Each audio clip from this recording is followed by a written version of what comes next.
Hi viewers, welcome to Jayalakshmi kitchen. இன்றைக்கி நம்ம கிச்சனில் ரொம்ப சிம்பிளான ஒரு சமையல் தான் பார்க்க போகிறோம். வாங்க இன்றைக்கி என்ன சாப்பாடுன்றதை பார்க்கலாம். பார்த்தெல்லாம் சுட சுட வடித்த சாதம். ஸோ வடித்து இறக்கி இப்போ தான் ஒரு 1/4 மணி நேரம் ஆச்சு.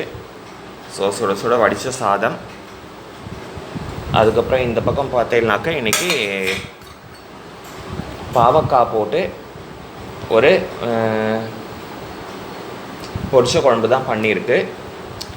ஸோ பொரிச்ச குழம்பு எல்லாருக்கும் தெரிஞ்சிருக்கும். எந்த கறிகாலையும் வேணாலும் பொரிச்ச குழம்பு பண்ணலாம். பாவக்காயில் பண்ணலாம், அவரைக்காயில் பண்ணலாம், முருங்கைக்காயில் பண்ணலாம். முருங்கைக்காயில் பண்ணோம்னா ரொம்ப ரொம்ப நல்லாயிருக்கும் உங்களுக்கு பொரிச்ச குழம்பு. ஸோ இன்றைக்கி பாவக்காய் நல்லா இதுவாக கிடைச்சிது. அதனால் பாவக்காய் வாங்கி பாவக்காய் போட்டு பொரிச்ச குழம்பு பண்ணியிருக்கு.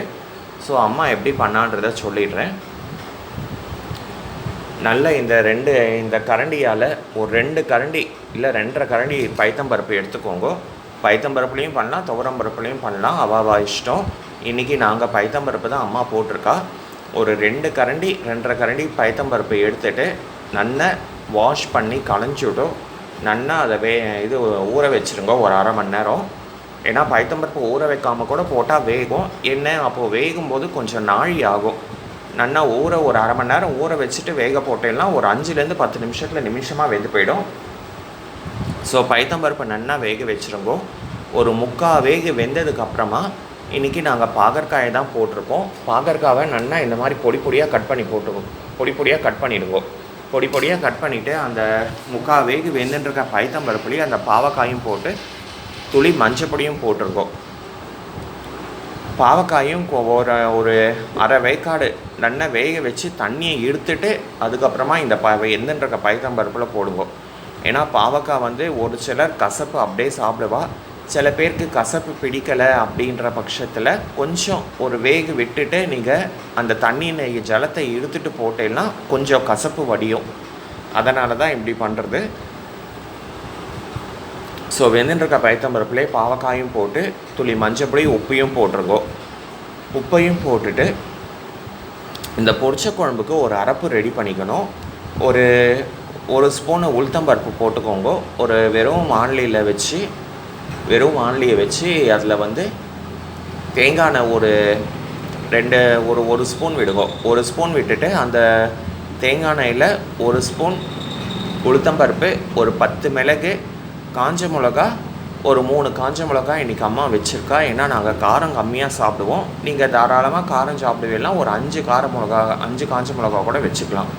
ஒரு 3 காஞ்ச மிளகா கூட கருவேப்பிலை இதெல்லாத்தையும் நல்லா வறுத்துட்டு எடுத்து வச்சுருவோம். எடுத்து வச்சு அது சூடு ஆறுனதுக்கப்புறமா நல்லா ஒரு 3-4 ஸ்பூன் தேங்காவையும் போட்டு நல்லா அரைச்சிருங்கோ. அரைச்சிட்டு அதுக்குள்ளே அரைச்சிட்டு வரத்துக்குள்ளே பார்த்தீங்கன்னாக்கா இந்த பைத்தம்பருப்பும் பாவக்காவும் நல்லா வெந்திருக்கும். நல்லா வெந்ததுக்கப்புறமா இந்த அரைச்சி வச்ச விழுதை அதில் கொட்டி கலந்துட்டு எந்த அளவுக்கு உங்களுக்கு வேணுமோ அந்த அளவுக்கு சாம்பார் பொரிச்ச குழம்பு இலக்கிடுங்கோ. இலக்கிட்டேன்னாக்கா பார்க்குறதுக்கு தண்ணியாக இருக்கிற மாதிரி இருக்கும். பட் நேரம் ஆக ஆக ஆக நல்லா கெட்டியாகிடும். இப்போ இதுவே பார்த்தீங்கன்னாக்கா பார்க்குறதுக்கு எவ்வளோ தண்ணியாக சமைக்கும் போது நல்லா தண்ணியாக இருந்தது. இப்போ பார்த்தேன்னா எவ்வளோ கெட்டியாக இருக்குன்றது உங்களுக்கே தெரியும். ஸோ பாவக்காய் ரொம்ப கசப்பாக இருக்கும் அப்படின்ற பட்சத்தில் அந்த மாதிரி ஃபீல் பண்ணிடலாம். பொரிச்ச குழம்புக்கு சும்மா ஒரே ஒரு தக்காளி பிழிஞ்சு விடுங்கோ. அப்படி இல்லைன்னா ஒரு கொட்டை புளி நல்லா நீர்க்க கரைச்சி விட்டுங்கோ. கசப்பாக இருக்கும்னு ஃபீல் பண்ணோம்னா, ஏன்னா மோஸ்ட்லி பொரிச்ச குழம்புக்கெலாம் இந்த புளியெலாம் சேர்க்க மாட்டோம். ஸோ நீங்கள் பாவக்காய்க்கு கசப்பு ஜாஸ்தியாக இருக்கும்னு ஃபீல் பண்ணிடலாம் தான், இல்லைன்னா தேவையில்லை, அப்படியே கூட சாப்பிட்லாம். பொரிச்ச குழம்பு நல்லா ஒரு கொதி வந்ததுக்கப்புறமா ஒரு இழுப்பு கரண்டியை போட்டு பொரிச்ச குழம்புக்கெல்லாம் தேங்காய் எண்ணெயில் பண்ணால் தான் நல்லா இருக்கும். ஸோ நல்லா ஒரு 2 ஸ்பூன் தேங்காய் எண்ணெய் விட்டுட்டு கடுகு, உளுத்தம்பருப்பு, ஜீரகம் அதை தாளித்து கொட்டி இறக்கிட்டேன்னா பொரிச்ச குழம்பு ரெடி. அதுக்கப்புறம் இந்த பக்கம் பார்த்தீங்கன்னா பொரிச்ச குழம்புக்கு தொட்டுக்கிறதுக்கு இன்றைக்கி வத்தல் தான் வறுத்துருக்கு. ஸோ இதுக்கு காயும் பண்ணலாம். இதுக்கு வாழைக்காய் பொடி மாஸ் நன்னா இருக்கும், ஆப்டாக இருக்கும். பட் இன்றைக்கி வாழைக்காய்லாம் இல்லை. அதனால் நாங்கள் வெறும் வத்தல் மட்டும் போதும் அப்படின்ட்டு நாங்கள் ஃபிக்ஸ் பண்ணிட்டோம். ஸோ வத்தலே இது தாராளம் எங்களுக்கு. அதுக்கப்புறமா இந்த பக்கம் பார்த்தீங்கன்னா ஆஸ் யூஷுவல் மோர், அதுக்கப்புறம் ஊறுகாய், எலுமிச்சங்காய் ஊறுகாய். அவ்வளோதான். இன்றைக்கி சிம்பிளான சமையல் தான். நீங்கள் முருங்கைக்காயெல்லாம் பொரிச்ச குழம்பு பண்ணலைன்னா ட்ரை பண்ணி பாருங்க, நல்லாவே வரும். உங்களுக்கு டேஸ்ட்டும் சூப்பராக இருக்கும், வித்தியாசமாகவும் இருக்கும். ஒரு நாளைக்கு புளி இல்லாத இந்த மாதிரி பத்திய சமையலாம் சாப்பிட்டெல்லாம் நல்லா இருக்கும். உங்களுக்கு இப்போது பைத்தம்பருப்பெல்லாம் எதுக்கு போடுறதுனாக்கா, பைத்தம்பருப்பு ஹை ப்ரோட்டீன், அதுவும் இல்லாமல் அது நல்ல குளுமை. உங்களுக்கு பைத்தம்பருப்பு உடம்புக்கும் குளுமை, வயிற்றுக்கும் ஒன்றும் பண்ணாது, நல்ல ஜீரணமும் ஆகும், நல்லாவும் இருக்கும். இந்த புள்ளப்பெத்த வாளுக்கெலாம் கூட இந்த பொரிச்ச குழம்பு தாராளமாக பண்ணி போடலாம்.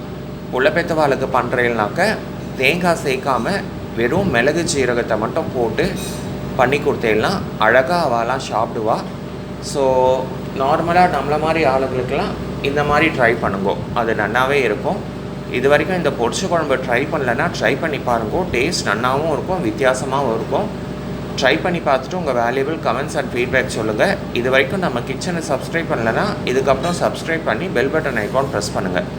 நாளைக்கு நான் இன்னொரு லஞ்ச் வீடியோவோடு உங்களை மீட் பண்ணுறேன். தேங்க்யூ.